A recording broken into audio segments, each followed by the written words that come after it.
Hello, friends. Welcome to Miss DeBoer Reads. We are in the last chapter, chapter 5, in this part 3, Sister, where we met Cough Drop. Yeah, he only coughs. Yeah, Billy ends up in his sister's bedroom trying to entertain her with a giant stuffed whale, along with her other little whales, Raindrop and Snowdrop and Gumdrop. Anyway, Billy was unable to stay up all night, even trying to do it with Sal's help, and they both end up asleep and filled with love for each other, just kind of cozied up on the floor. So we're going to find out in this last chapter, Sister, about Billy and Sal. The Year of Billy Miller by Kevin Henkes. We are in part 3, Sister, chapter 5. We have just left Billy and his sister in a little sleepy exchange of love you, and he knew he loved her. You do, you love your siblings forever and ever.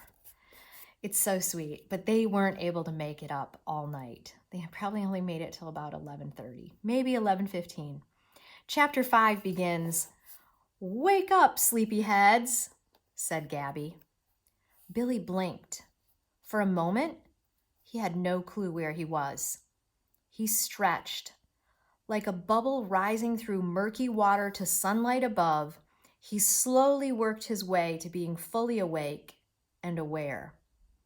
He remembered the night and his failed attempt to stay up until morning, and it disappointed him. He felt he had been cheated out of something that should have been his. "Is it tomorrow?" peeped Sal. "It's almost lunchtime," said Gabby. "Your mom called from the road. They'll be home in about an hour." Gabby kissed the tops of both their heads.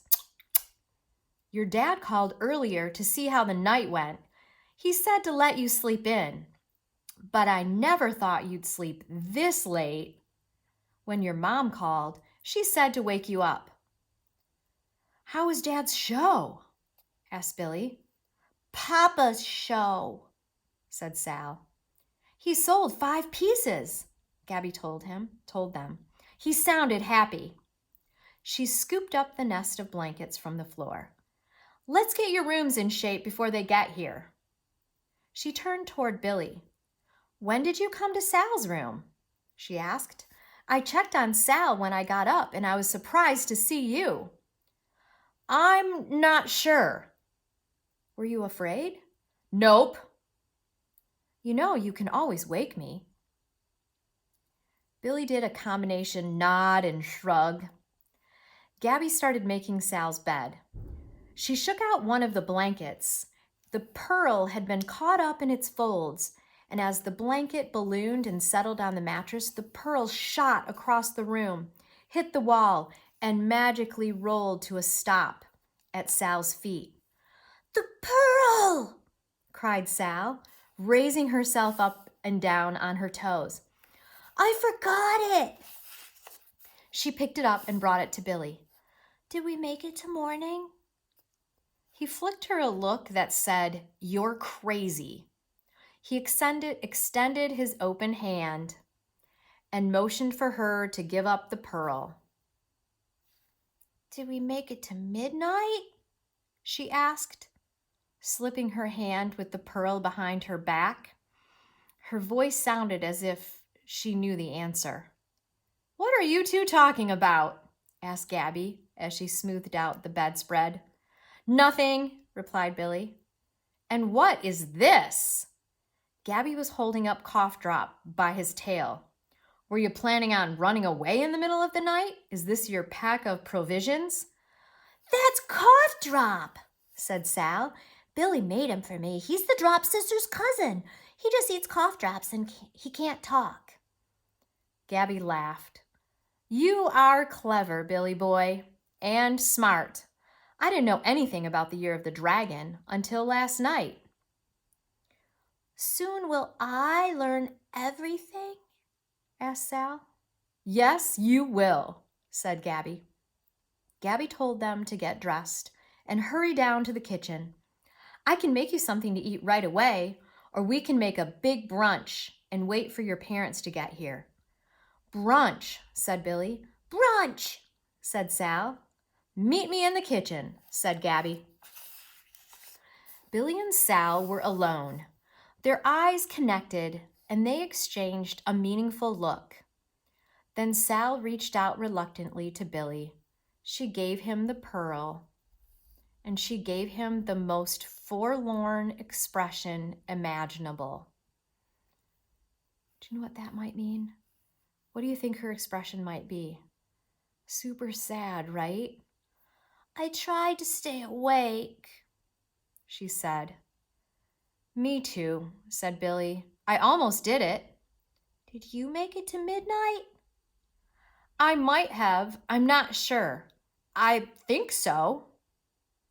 They stood together in silence. Billy's forehead wrinkled in thought.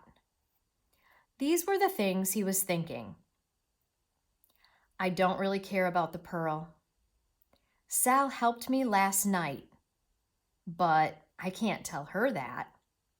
If I give her the pearl, it would be a way to thank her without having to say anything. Here, he said. You can have the pearl, Sal. Sal took the pearl and kissed it. Thank you, Billy. She hopped with glee and did a little dance, pulling up her nightgown by its hem and swishing it about. See you downstairs, he called as he left. He dressed quickly and straightened his room. He looked under his bed. Just because. Nothing was there, of course. His mind was ricocheting from one thing to the next. He wondered if Mama would let him play with Ned today. He wondered what Gabby was making for brunch. He hoped that Mama and Papa didn't go away overnight again for a long time. When they were both gone, the air in the house was harder to breathe somehow, right? He misses them too. He moved the envelope with the dragon stamp to the middle of his desk. He wanted to get down to the kitchen fast. He could hear the promising sound of pots and pans, but he decided to do something first.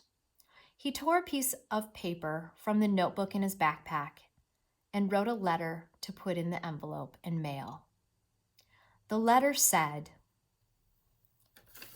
Dear Sal, we'll make it to morning next time. You're okay.